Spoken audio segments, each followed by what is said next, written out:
boy who lived come to die. Right, let's take this back to the beginning.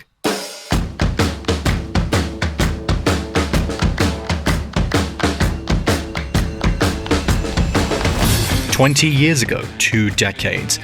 Many things were different back in the day. Blockbuster movies, just the beginning. Superheroes.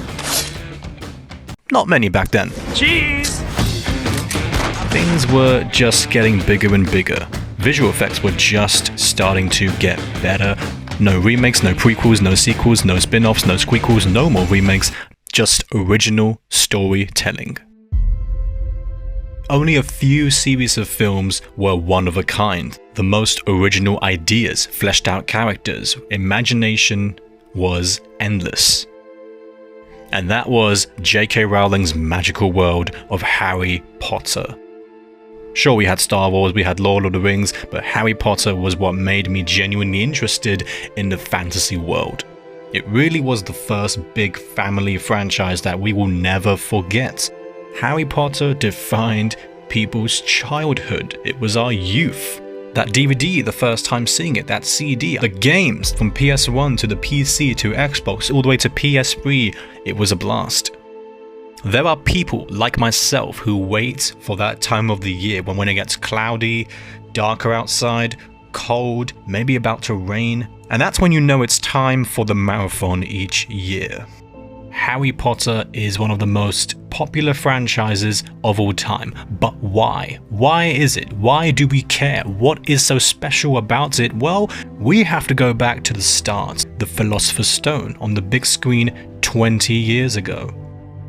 Chris Columbus did a beautiful job directing this film. This is Zohair, and welcome to a storytelling breakdown of why Philosopher's Stone still lives up to this day. The opening sequence, one of my favorite scenes from the entire series. It's very slow, it takes its time to introduce you to it all, on a very regular street road, but when you see Dumbledore emerging from the trees onto the street with his deluminator, slowly catching every light that you can see on the lamps, and then there's Professor McGonagall transforming from her cat to an actual human. Now they have our attention. It's still simple. This film is just full of joy. Reminds you why we actually fell in love with the series in the first place. It masterfully sets up this world.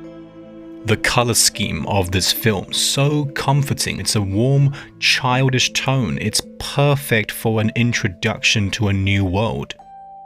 These are things that not many people as the viewers notice or appreciate anymore. Production, design, costume, color, it's what makes it endlessly captivating in a very nice atmosphere. Colors everywhere. We have red, orange, yellow. They're spread everywhere throughout this film. The main hall of Hogwarts, so majestic.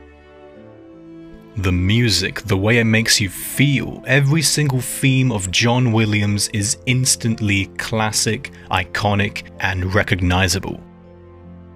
It is probably the first thing we notice when coming back to this world and watching the first film, simply magical.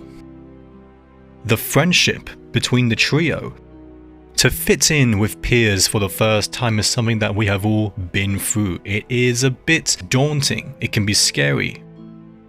Being friends with Ron and learning to accept and love Hermione for who she is, with the threatening Draco Malfoy, all these things are so important to build up a new world with characters that you care about. Allowing the characters to form friendships, navigate in a new world, figure out who to trust and who to not.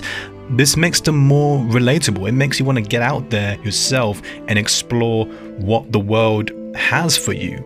We emphasize with these people.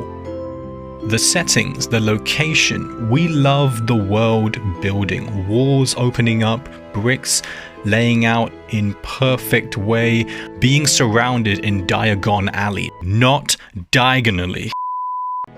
When you watch this film, you become more aware and curious of the world around you. The what ifs. What if there was some kind of secret world out there that we don't know of, that is closer than we think? That is what this film makes you question.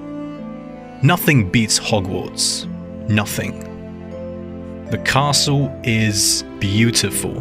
The sorting hats, the endless feasting. Turn around in the dungeon! Moving staircases, wall paintings with singers asking for passwords, unicorns, and of course, Seamus failing.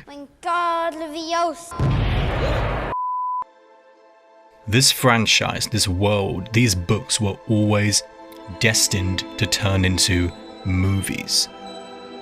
Movies that we love to this day.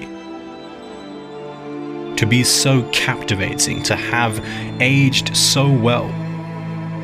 For people like me, film buffs like myself, we live and breathe this art form.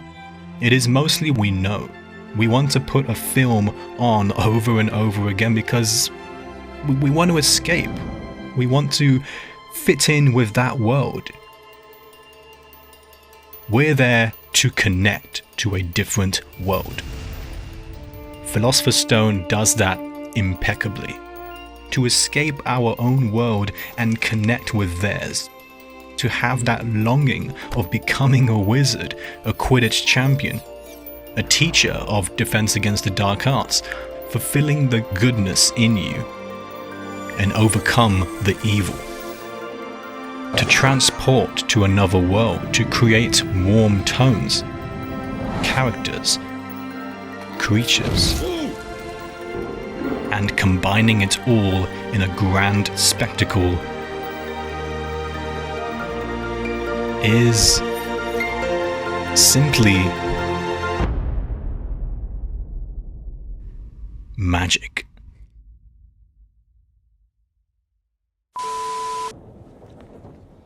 You've got dirt on your nose, by the way. Did you know? Just there. How'd that get in there?